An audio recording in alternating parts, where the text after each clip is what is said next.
तो अरे यार अरे तो वो तो डायरेक्ट तुम्हें बता सकते हो कि ये प्रकार है आशीष Aryan. Follow me on Instagram. ठीक है. Hello everyone and welcome back to my YouTube channel खुशी बट मोस्टली दुखी. तो आज I have brought 3 of my friends from IIT Delhi itself, जो कि यहाँ पे काइंड ऑफ इंटरव्यू देंगे and they will give their insights कि उनकी प्रिपरेशन में क्या क्या था एंड वट एवर मतलब जो बेस्ट आपको मिल सकता है out of what how they prepared and how they reach IIT Delhi. And will be interviewing them and I hope you get good information out of this. So first of all, let me introduce you to all the 3 of them. These all are my batchmates. Okay, he's Prakhar, Ashish and Aryan. Okay, and I'm a dropper. Aryan is a dropper. ये बहुत irrelevant question है, even though मैं पहले ही बता दे रही हूँ. But what was their 10th and 12th percentage? So basically 90%, around 90%. In 10th and 12th? In 10th it was around 92%, in 12th it was 90%. Okay. मेरी 10th में थी 97 और 12th में थी 96. 10th लो, में पकड़ थी लो भाई. अच्छा sorry height issue. I think we should 10th में थी 98.4 बट तब कोविड था तो एग्जाम्स कैंसिल हो गए थे और 12th में थी 94.2. I can feel you. मैं भी ड्रॉपर थी. मैं एग्जाम्स कैंसिल हुए थे, प्री बोर्ड के बेसिस पे नंबर दिए थे. एंड आप लोग तीनों को जेई के बारे में पता कहाँ से चला and why did you prepare for JEE? through basically you can say it is everywhere on the news, on the like social media. I got to know from my friends and family. Basically the hype of these colleges is among the relatives and the family at the most thing. And prepare क्यों करा? Prepare. So basically when I was in 10th there was I have 2 choices. I had the best course in math and biology. SST was not the cup of tea for me. So basically I chose maths because I knew my capabilities that I can't basically remember all the things that we have to we need to crack NEET or become a doctor. So I think that's मेरा case ऐसा है कि मैं 10th तक तो पढ़ाई में बिल्कुल ही एवरेज सा था. मतलब 10th के आधे तक भी मैं एवरेज सा ही था पढ़ाई में. लेकिन फिर जब मेरे को और क्योंकि हमारा ईयर हुआ था टर्म 1 टर्म 2 वाला था, तो बोर्ड्स टर्म 1 से जस्ट 1-2 महीना पहले मेरे को रियलाइज़ हुआ कि मैं बहुत गंदा चोक कर चुका हूँ और मेरे लगने वाले हैं. फिर तब जाके मैंने सोचा कि घर पे बोलता हूँ पापा मेरे को ट्यूशन चाहिए, क्योंकि मैंने 10th के मिड तक भी मैंने एक बार भी ट्यूशन नहीं ली थी. तो फिर मैंने चाचा को बोला था, तो उन्होंने लगवाई फिर ट्यूशन एक जगह पे. तो मैंने उसे बोला सर मेरे को रोज़ 1-2 घंटा पढ़ा देना, सिर्फ मेरे को पढ़ाना, लेकिन मतलब अकेले में पढ़ाना, मतलब 1-2 मैक्स. तो ऐसे फिर उसके बाद मैंने जब 10th जब मेरे को फिर तब पता लगा साइंस कितनी इंटरेस्टिंग है, तब मेरे को एक्चुअल में बहुत इंटरेस्ट आया. मेरी एकदम से साइंस बहुत अच्छी हो गई थी और मेरे को बहुत इंटरेस्ट था. फिज़िक्स तो मेरे को बहुत ही पसंद थी. फिर वो था कि बायोलॉजी या मैथ्स. मैंने 10th में बायो की बुक मंगा ली थी और जब विंटर वेकेशन चल रहे थे, फिर तब मैंने बायो की बुक मैंने 1-2 चैप्टर पढ़े और तभी मैंने मना कर दिया. चाचा को बोला चाचा से रिटर्न करो, मेरे बस की नहीं है ये बायो, मतलब इतना भी नहीं रट सकता हूँ मैं. तो मैंने छोड़ दिया.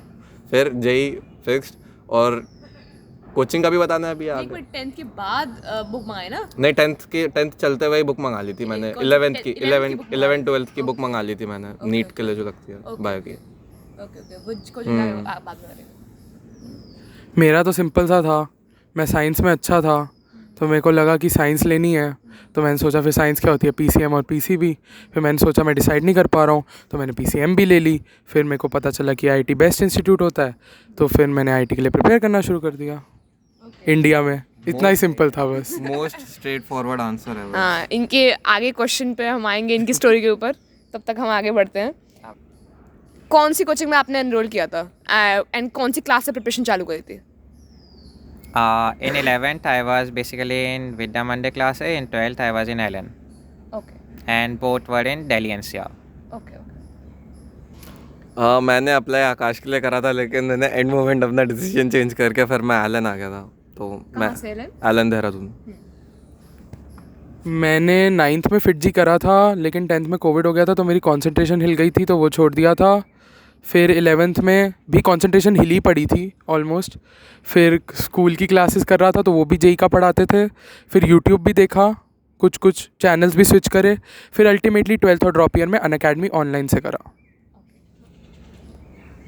तो नेक्स्ट क्वेश्चन है कि आपकी जैसे ऑफ कोर्स जब 10th से बच्चा 12th में 11th में आता है तो देयर इज़ अ जंप जो कि फील होता है, तो did you feel that jump, और अगर फील हुआ था तो how did you cope up with that? If I like, I could say anything right now, but if I tell you the truth, the thing is, I didn't study in 11th. I just went in the coaching, just attended the lectures and all. My teachers were saying some things. I am remembering few words among those lectures. The only thing which I basically did in the 11th, which we can basically say a part of the main preparation, is the physics, because I had interest in physics, like natural interest in physics. So you can say in 11th I only did physics, and math and chemistry was just like कि मेरे को लग रहा था कि मैं कर रहा हूँ बट एक्चुअली कर नहीं रहा था, इसलिए। और सेकेंडली क्योंकि 11th में आपका होम स्कूल में लाइक होम एग्ज़ाम्स होते हैं तो परसेंटेज मैटर करती नहीं है, so I was just enjoying my life out there. What was your question क्या था? तो एक्चुअली क्योंकि हम टर्म 1 टर्म 2 वाले थे तो हमारे बोर्ड्स काफ़ी लेट तक खिंचे थे, जो कि मतलब यूजुअली हर ईयर 1 महीना पहले ख़त्म हो जाते हैं। तो हमारे क्योंकि बहुत लेट खिंचे थे तो हमें मतलब वो होता है ना कि तुम्हें कोचिंग भी अप्रैल मई के आसपास शुरू करते हैं, तो मतलब उसी टाइम जस्ट बोर्ड ख़त्म, उसी टाइम जस्ट कोचिंग शुरू हो गई थी। तो मैं जस्ट बोर्ड्स ख़त्म करके कोचिंग, मेरे को बीच में कोई गैप नहीं मिला था। अब फिर वो है कि उस टाइम स्कूल में ब्रेक चल रहा होता है थोड़ा सा। अब उसमें क्योंकि 11th का जो स्टार्टिंग का पार्ट आता है मैथ्स वगैरह में, ट्रिग्नो वगैरह, वो स्टार्ट में एकदम से बहुत ऊपर लगता है, क्योंकि 10th में तो साइन थीटा कॉस थीटा समझ नहीं आता और 11th में तुम्हें एक साथ 100-150 फार्मूले पकड़ा देते हैं, और वो भी लगाने आने चाहिए स्पेसिफिकली कहाँ कहाँ, तो उसके लिए काफ़ी प्रैक्टिस लगती है ऐसे ही। और वो भी वेक्टर वगैरह भी मतलब फिजिक्स में आसानी होते हैं लेकिन थोड़ा सा अनयूजुअल होता है। तो मतलब वो है, तो मैं कोचिंग में ऑलरेडी कोप कर चुका था उसे। मतलब कोचिंग में तो मैं स्टार्ट में बहुत ज़्यादा पढ़ रहा था, हर कोई पढ़ता है स्टार्टिंग में तो ही, तो मैं पढ़ रहा था। और फिर उसके बाद जब स्कूल खुले और जब बच्चों के लगने शुरू हुए और मेरे को पहले से आता था, तब मेरे को लगा कि हाँ मैंने काफ़ी मेजर जो जंप होता है मैं उससे स्टेबल कर चुका हूँ अपने लेवल पे। मुझे एक सेकंड चाहिए। गिवन मुझे जंप तो काफ़ी फील हुआ था जब मैं 11th में आया था, बिकॉज मेरी डिफ्रेंशिएशन देख के ही मुझे याद है थोड़ी बहुत तो फटी थी कि ये क्या चीज़ आ गई है अजीब अजीब सी, ये क्या d/dx ये क्या होता है, थोड़ी बहुत तो फटी थी। लेकिन एक एडवांटेज था कि मैंने 9th में फिट जी करा था तो वो जंप स्लाइटली मेरे लिए आसान हो गया था मेरे हिसाब से, क्योंकि वो 9th में भी कुछ चीज़ें करा देते हैं फाउंडेशन कोर्स में। बट सिंस मैंने 10th में तो बिल्कुल ही नहीं करा था और 11th में भी मैं लूज़ था तो उसका कुछ मैं ज़्यादा एडवांटेज ले नहीं पाया। बट मैं सजेस्ट भी नहीं कर रहा कि 10th तक करो कोचिंग, 11th से ही करो, 10th तक एंजॉय ही करना चाहिए। 11th 12th इनफ होते हैं अच्छी रैंक लाने के लिए, लेकिन हाँ जंप तो डेफिनेटली होता है और उससे कोप करने के लिए आप बस अपनी कंसिस्टेंसी सही रखो, मेरे हिसाब से तो सब सही रहेगा। बिल्कुल डेफिनेटली। एंड अच्छा, तो जो आपने पर्टिकुलरली कोचिंग फॉलो करी थी जो भी जगह, तो क्या मटेरियल भी उन्हीं का फॉलो करता है या फिर कुछ एक्स्ट्रा बुक्स यूज़ करी थी फॉर प्रिपरेशन के बीच में? In my case, the first coaching which I told you about, Vidya Monday classes, they gave a lot of material. So, at least for me, it was not practically possible to complete all of it. So, I did, I partially did it. Like, they have a level 1, level 2, then JEE Mains Archive, JEE Advanced Archive, then level 3. So, I did the level 1 of almost all the chapters. Then, few chapters level 2, and I focused mainly on JEE Main Archive and JEE Advanced Archive. I did that of all the chapters. And in my Allen coaching material, I basically was able to complete everything till the 80% of the 12th, मतलब 100% 11, then 80% of 12th. उसके बाद में then I just started to do previous year papers, not PYQs, previous year papers. बाकी I just bought like PYQ books of Arihant and all. I in the start जोश में was starting में, then I just realized it is just useless. basically doing one topic, same time kind of question again won't be any beneficial. फिर से भूल गया। तो मेरे case में ऐसा था कि 11th में जैसे ही मैं गया तो पहले तो स्टार्टिंग में मॉड्यूल्स वगैरह ही बहुत ज़्यादा लगती है, क्योंकि उसमें भी 3-4 ही होते हैं। जैसे इसके में level 1 level 2 mains advance types ऐसे ही होता है।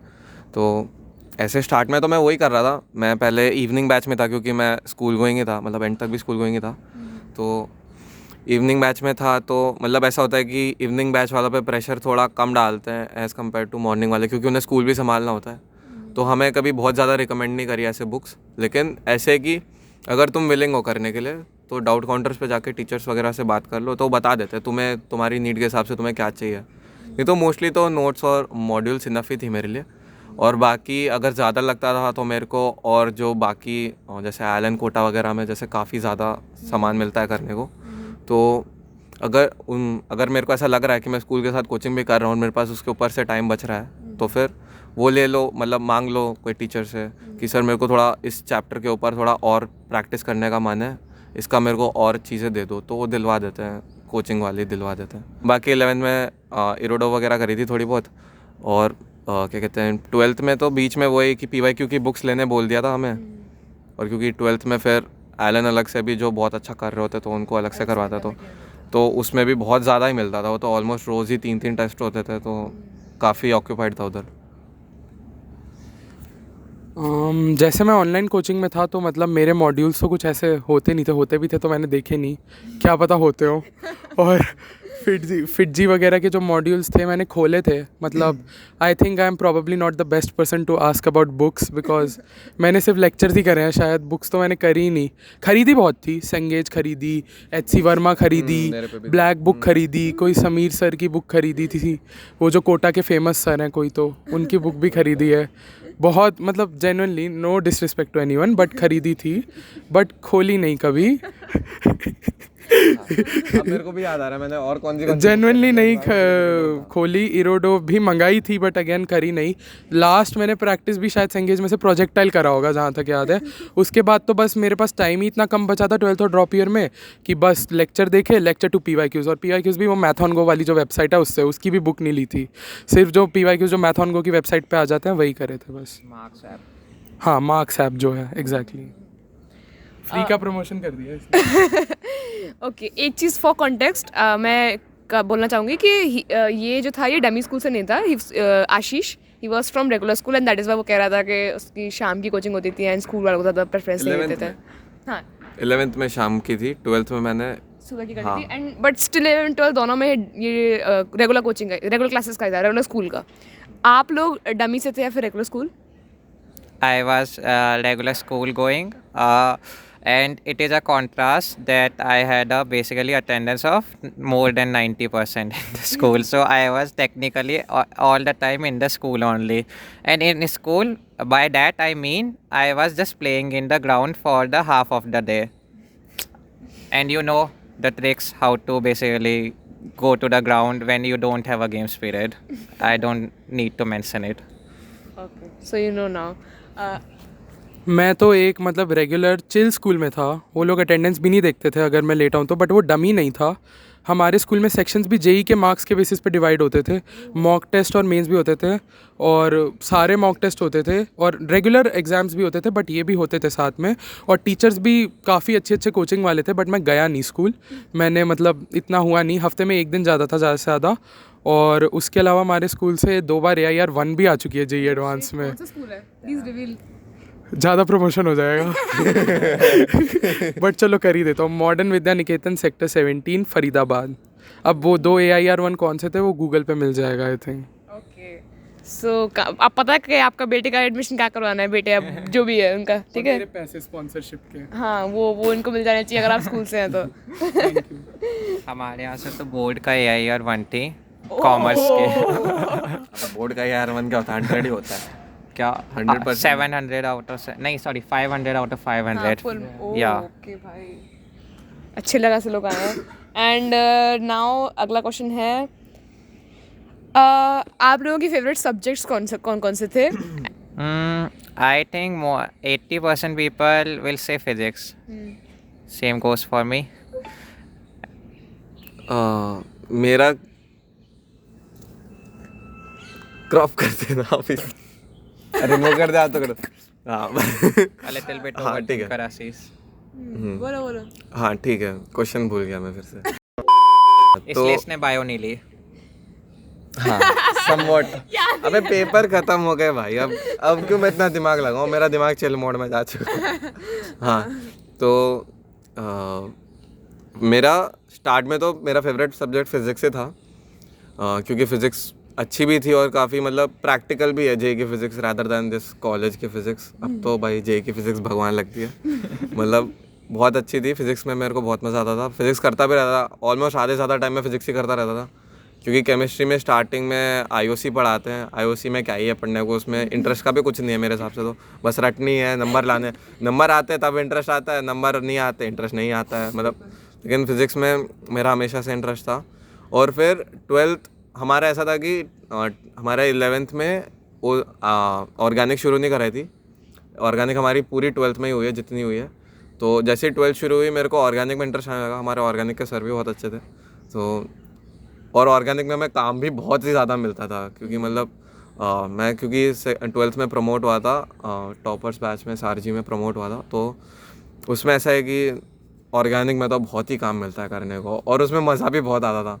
और क्योंकि मेरा जो फ्रेंड सर्कल था हमारा ऐसा था कि ऑर्गेनिक तो ऑलमोस्ट आधे से ज़्यादा दिन हम ऑर्गेनिक ही करते रहते, बहुत मज़ा आता था ऑर्गेनिक में।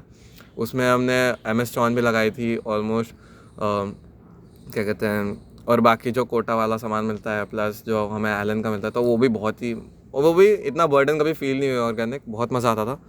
और उसमें क्योंकि 12th में आते ही हमारा फोकस थोड़ा सा टफ़र फिज़िक्स की तरफ हो गया था, मतलब कि आसान तो कर ही लोगे अब, मतलब आसान वसान तो हो ही जाता है क्योंकि वो तो मॉडल में होता ही है। हमारा मेन फोकस वो था कि हम मुश्किल टाइप के क्वेश्चंस, मतलब क्योंकि एडवांस की फ़िज़िक्स मुश्किल ही आती है, तो एडवांस टाइप फिज़िक्स पे ज़्यादा फोकस करें, तो उसमें प्रैक्टिस बहुत ज़्यादा नहीं करनी पड़ती, तुम लिमिटेड क्वेश्चंस करते हो लेकिन अच्छे क्वेश्चंस करते हो। तो वो था। मैथ्स तो मेरी भगवान भरोसे थी, मैथ्स में प्रैक्टिस बहुत करता था लेकिन मेरी स्पीड नहीं बनती थी, तो मैं मैथ्स कर देता था लेकिन टाइम इश्यूज़ की वजह से मेरे कम ही रहते थे थोड़े मैथ्स में। लेकिन ऑर्गेनिक मेरे लिए अच्छा सब्जेक्ट। आई थिंक मुझे ये आंसर विदाउट बायोलॉजी को इंक्लूड करे देना चाहिए, यस क्योंकि नहीं तो वो मेरा आंसर हो सकता है। बट अगर मैं PCM से बोलूँ तो आई थिंक 12th तक केमिस्ट्री थी, सिंपली बिकॉज मेरे सबसे ज़्यादा नंबर आते थे उसमें, तो वो मेरे को जेन्युइनली अच्छी लगती थी। फिज़िकल थोड़ी मैं कहूँगा कि कंसेप्चुअल है तो हो जाती है, ऑर्गेनिक भी हो जाती है, IOC थोड़ा रट लो तो हो जाती है, कर सकते हो, डुएबल है, काफ़ी स्कोरिंग है। फिर जब ड्रॉप ईयर आया तब मैंने मैथ्स ज़्यादा पढ़ी, क्योंकि मैथ्स पहले वीक थी, फिर मेरे को मैथ्स ज़्यादा पसंद आने लग गई, दो मुझसे कैलकुलस फिर भी नहीं हुआ, बट फिर भी मतलब मैथ्स हो गया आते आते फेवरेट सब्जेक्ट। एंड अगर आप अभी तक इस वीडियो को देख रहे हैं, आई वुड हाईली रिकमेंड कि एंड तक देखना, क्योंकि एंड में एक बहुत बड़ा रिवील आने वाला है। सो प्लीज़ मतलब एक बहुत बड़ा कहानी में ट्विस्ट आने वाला है। So I would highly recommend कि please watch this video till the end, क्योंकि बहुत एक्चुअली ये जो कुक हो रहा है ना, ये बायो को एक्सक्लूड करके एंड ये तो थोड़े थोड़े हिंट्स हाँ ये थोड़े ये मिल रहे हैं आपको, ये आपको बहुत एंड में बहुत अच्छा वो क्लाइमैक्स आने वाला है। ओके तो आपके ऑफ कोर्स ऐसा होता है कि सबके अप्स एंड डाउन्स आते हैं, एंड जैसे कि टेस्ट में मार्क्स अच्छे नहीं आते हैं और बैकलॉग्स बहुत ज़्यादा इकट्ठे हो जाते हैं एक बार में, तो how did you cope up with that? मतलब कि क्योंकि मतलब जब जैसे बहुत डिमोटिवेटेड फील हो रहा था, तो क्या करते थे आप तुम वापस से उसको पढ़ाई में वापस आने के लिए? Come back. First of all, the reason for like being feeling demotivated is that you compare with others. So I never did that, even though my scores were very low in the starting. Like as I said, 11th, I just enjoy it, so I have to pay back for it for sure. So I never got good scores in the coaching monthly test in the 11th. Then when I came to 12th, now I was started thinking it's time to let's get back to studies. So as I said, like I did many stuff and all. That doesn't mean ki I just got here by not studying at all. I was a genius or something. It is never the case for anyone except very few. And don't think you are that very few. Okay, you are not. And so, if you enjoy in some time, then you have to like work hard in the rest of the time, so to cope up with that. So exactly what happened ki monthly test, they were my timestamps for completing the topics. So if in a test there is like a rotation, if the in the syllabus there is rotation, I know it is a tough topic and I won't be able to complete it, but I will try my best to score good. And test by test, I will try to improve my marks. And along with that, if I am able to improve my rank, it's an overall increasing graph. So in 11th, when I was not even around the average or something like that, in 12th, my scores boosted, my ranks boosted. So till the end of it, I started coming in the top 20 or something like that in the Delhi NCR. So it was not directly कि मैं सीधा 200 300 से top 20 आ गया. From 300 I came to 175, then came to 120, then it got tougher to even increase little bit, so 180. Then there was one test I still remember which I did very great. So I just jumped from 80 to 15 or something. Then the other test was the worst one. It was ki again from 18 I got back to 170 or something like that. At that point of time I felt a little bit disappointed, but I never felt it कि मतलब अब तो यार ये क्या कर रहा हूँ मैं and all. I was like कोई नहीं, अगली बार हो जाएगा, but इस अगली बार होने के लिए मुझे अच्छा करना है. तो मैं करता रहा एंड अगले टेस्ट में मैं फिर से 50 में आ गया, फिर 30, फिर मैंने मेंटेन कर लिया कि 30 से नीचे तो नहीं जाना मुझे. एंड कुछ कुछ टेस्ट में ऐसा हुआ कि मेरे स्ट्रॉन्ग टॉपिक्स आ गए, जैसे कि you can say anything like modern physics or something like that. So in those tests I was 2 to 3 times in the top 5, then came back to top 20. So basically around top 13 Delhi NCR for the LN only. And काफ़ी अच्छी बात उन्होंने एक चीज़ बोली कि काफ़ी बार ऐसा होता है कि जैसे टेस्ट में कोई सिलेबस ऐसा आ रहा है जो नहीं आता हमें, तो हम लोग सोचते हैं कि कोई बात नहीं, ये टेस्ट ही छोड़ देते हैं, अगली बार कर लेंगे, अच्छे से प्रिपेयर करके जाएंगे. बट ऐसा नहीं करना होता है. जितना आता है उतना दो, जितना ज़्यादा जितना कर सकते हो, इवन दो वो टॉपिक्स आपको नहीं आता है, बट जितना कर सकते हो उतना जाके दे दो. ऐसा मत करो कि छोड़ दो कि ठीक है अगली बार देख लेंगे, क्योंकि वो कई बार ऐसा होता है ये सोचने का कि आता ही नहीं तो क्या करेंगे जाके, बट इट्स नॉट गुड. मतलब फिर वो छूटता चला जाता है आगे तक. आप बताइए. हाँ, एक चीज़ मैं एग्री करूँगा कि काफ़ी बच्चे होते हैं जो विद टाइम मोटिवेशन लूज़ करते जाते हैं. मतलब एट फर्स्ट जब कोई कोचिंग आता है तो उसे एक साथ 300-400 बच्चे दिखते हैं, जो स्कूल में नहीं दिखते हैं. स्कूल में तो 50-60 बच्चे बैठे होते हैं मैक्स एक क्लास में, तो वो तो नहीं होता है. लेकिन कोचिंग में एक साथ तुम्हें दिखता है 400 बच्चे, ऊपर से तुम्हें ऑलमोस्ट हर स्कूल का टॉपर बैठा हुआ दिख जाएगा वहाँ पे. तो उसको देख के थोड़ा सा डिमोटिवेटेड भी नहीं, थोड़ा सा डाउन फील होता है भाई कि थोड़ा सा ज़्यादा कंपटीशन वाले एरिया में आ गया हूँ. तो उसमें थोड़ा सा अजीब सा लगता है. लेकिन विद टाइम खुद को मेंटेन रखना ही बहुत वो है कि अगर ऐसा भी नहीं कि तुम्हें जे क्रैक करने के लिए बहुत ही ज़्यादा हर टॉपिक में बहुत अच्छा होना होता है. इट्स लाइक कि तुम अगर हर टॉपिक का अगर एक अबव एवरेज टाइप भी अगर तुम रखोगे अपना, तो तुम आराम से कर सकते हो काफ़ी. मतलब क्योंकि इस बार का पेपर तो क्या ही बोलूँ मैं, ठीक है. तो मतलब काफ़ी ईजियर था दैन एक्सपेक्टेड.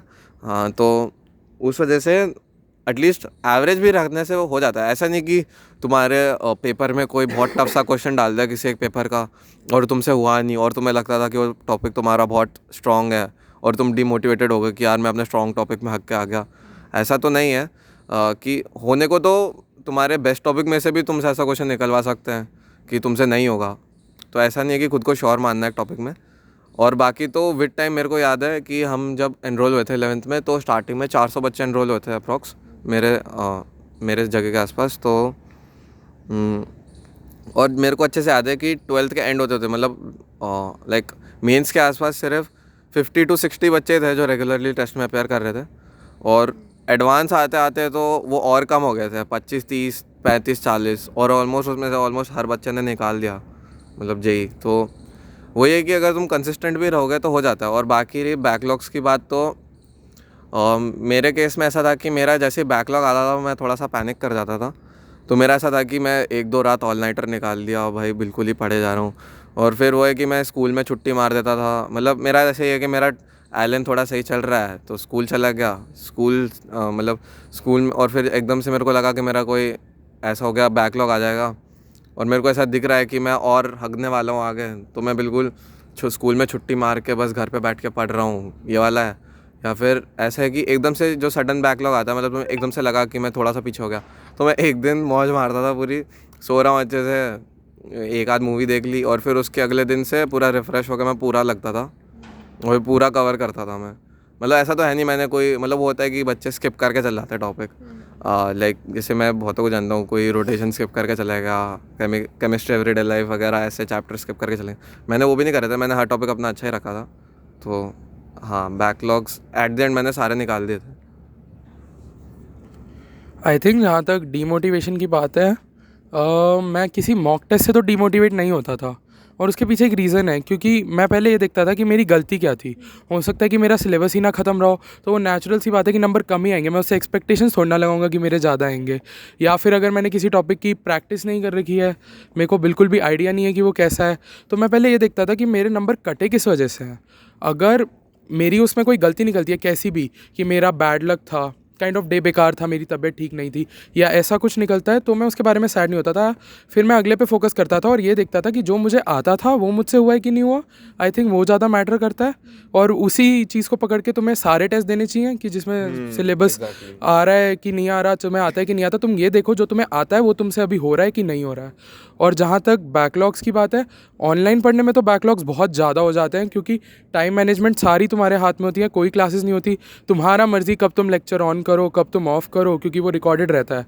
और वो 1 घंटे का लेक्चर 3 घंटे का भी बन जाता है 2x पे, पता भी नहीं चलता है। तो उस चीज़ के लिए तो डिस्ट्रैक्शन मैनेज करनी पड़ेंगी, जो कि ऑब्वियसली किसी से नहीं होती हैं, तो वो तो न्यूट्रल आउट हो ही जाता है। हर कोई वीडियोस देखता है कि डिस्ट्रैक्शन कैसे मैनेज करें, और उसी वही डिस्ट्रैक्शन बन जाता है, टाइम उसी में निकल जाता है हाँ, कि distraction कैसे दूर जैसे तुम करें। अभी ये भी देख रहे हो, बट इसको डिस्ट्रैक्शन मत मानना, क्योंकि इसमें हम लोग हैं। तो बाकी इसको देख लेना अच्छे से, बट हाँ, बाकी टाइम मत वेस्ट करना है, इसके बाद पढ़ने चले जाना। ओके, काफ़ी अच्छी एडवाइस दी है, make sure you follow it. And and one more thing I would like to add, इन दोनों ने बैकलॉग की बात करी तब मुझे याद आया कि जैसे आई सेड कि 11th में मैंने उतना सीरियसली नहीं किया, तो 12th में जैसे मेरी क्लासेस खुद की तो हैं ही, मतलब टॉपिक्स के ऊपर एंड ऑल, बट 11th में इफ़ आई नो कि ये टॉपिक तो मैंने छुआ भी नहीं, या फिर ये टॉपिक मेरा करने के बाद भी समझ नहीं आया, अच्छा नहीं लग आ रहा है, एंड आई आल्सो रिमेंबर कि ये वाले टीचर काफ़ी अच्छे होते थे पढ़ाने में इसमें, या फिर है अभी भी, मतलब कि मेरे को पढ़ाते हैं 12th में और वो अच्छे हैं, तो 11th में भी आई थिंक होंगे।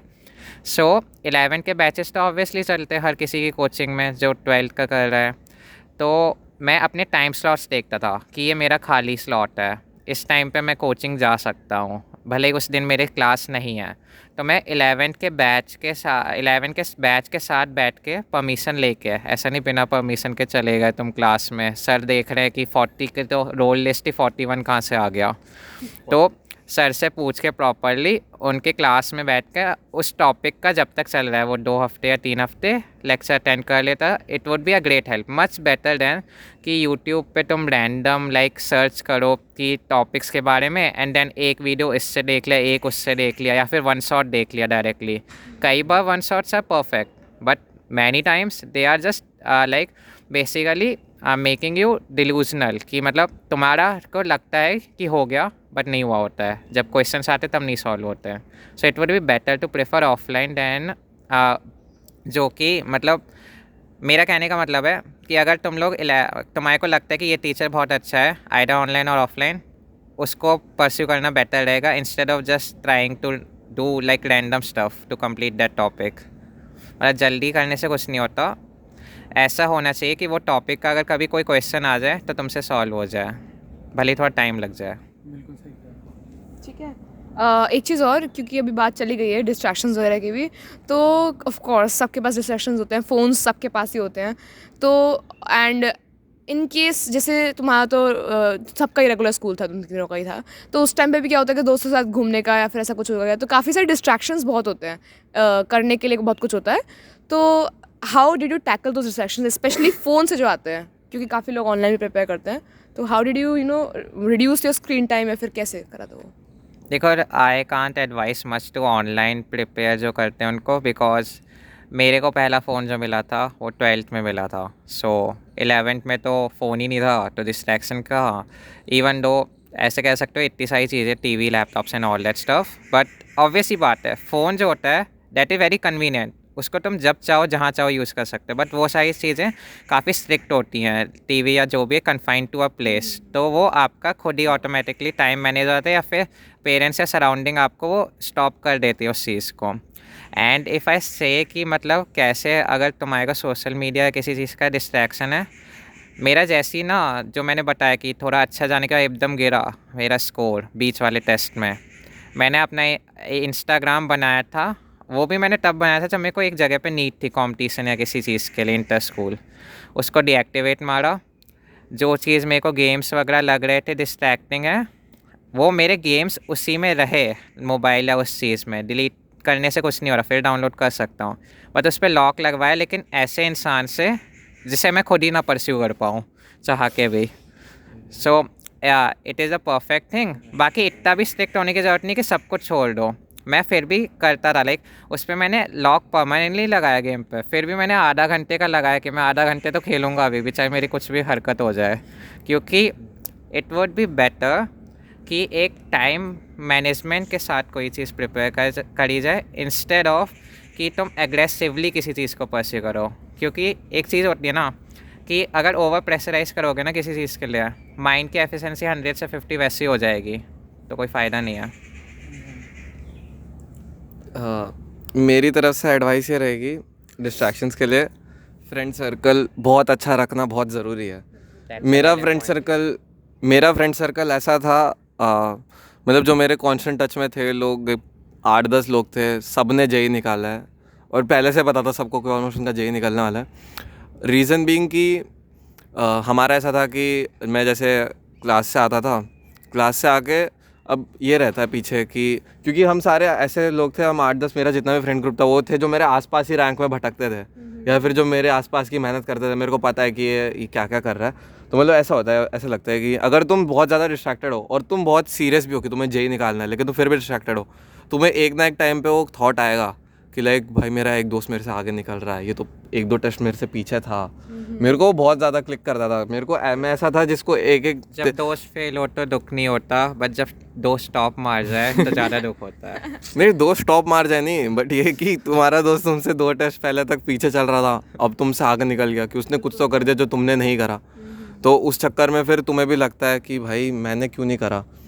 फिर अगले टेस्ट में तुम्हें लगता है भाई अब तो मेरे को करना पड़ेगा, मैं अब भाग रहा हूँ. और ऊपर से मेरा ऐसा भी नहीं था कि हम कोचिंग से गए और भूल गए. मेरा फ्रेंड सर्कल ऐसा था जो आधे से ज़्यादा टाइम कॉन्फ्रेंस कॉल पे रहता था. हम इतनी हरकतें मचाते रहते थे, ऑलमोस्ट पूरा दिन कॉल पे. मेरी मम्मी का हमेशा ऐसा था, तू पढ़ता कब है, पूरा टाइम तो तू फ़ोन पे रहता है, कॉल पे रहता है. मेरा तो ऑलमोस्ट ऐसा था कि जब मैं स्कूल प्लस कोचिंग जाता था, जैसे 11th में इवनिंग में था, पहले स्कूल जाता था 7 to 1, फिर उसके बाद घर आता था, फिर 3 to 8 कोचिंग, फिर 8 बजे आके मैं 9 तक डिनर, फिर 10 तक थोड़ा सा रेस्ट. ऐसे ही 10 से 11:30 तक पबजी खेलता था मैं. सेम बड़ी. मैं पबजी खेलता था, और वो मैं डिस्ट्रैक्शन की तरह मानता तो नहीं हूँ मेरे को, अनलेस कि मेरे को ऐसा, क्योंकि फिर मैं 11:30 के बाद पढ़ने बैठता था. 11:30 से मैं लेके 2:30 तक. और ऐसा भी नहीं कि मैं स्कूल में मैं आखिरी बेंच पर बैठ के कोचिंग का काम कर रहा होता, क्योंकि अब चलो ठीक है मैं किसी की बुराई नहीं कर रहा हूँ, ठीक है. तो मैं पीछे से बैठ के पूरा कोचिंग का काम करता रहता था. तो मैं मोस्टली अपना आधे से ज़्यादा कोचिंग का होमवर्क तो वहीं ख़त्म कर देता था, और बाकी 11:30 to 2 के आसपास मैं रोज़ पढ़ता था. तो उतने में मैं कोई बचा होमवर्क वगैरह और कुछ रिविज़न वगैरह 11:30 तक पबजी खेलता था. डिस्ट्रैक्शन नहीं था वो मेरे लिए, मैं उसे एज अ रिलैक्सिंग थिंग के लिए लेता था. नहीं तो अगर मेरे को थोड़ा सा बैकलॉग दिखता था तो मैं पबजी नहीं खेलता था. मेरे को एडिक्शन नहीं थी उस चीज़ की, एटलीस्ट 11th के बाद से तो नहीं थी. 11th से Whoever knows about PUBG will surely know कि मतलब दोनों के दोनों एस प्लेयर हैं स्टार्टिंग के सीजन से, so you will get to know कि कितना खेलते होंगे. अरे बस भाई ठीक है, हो गया. रॉयल पास तो नहीं खरीदा था ना? नहीं, never spent a single penny on games. मैंने खरीदा था. एक और पबजी प्लेयर है गाइस, तभी शायद ड्रॉप लेना पड़ गया.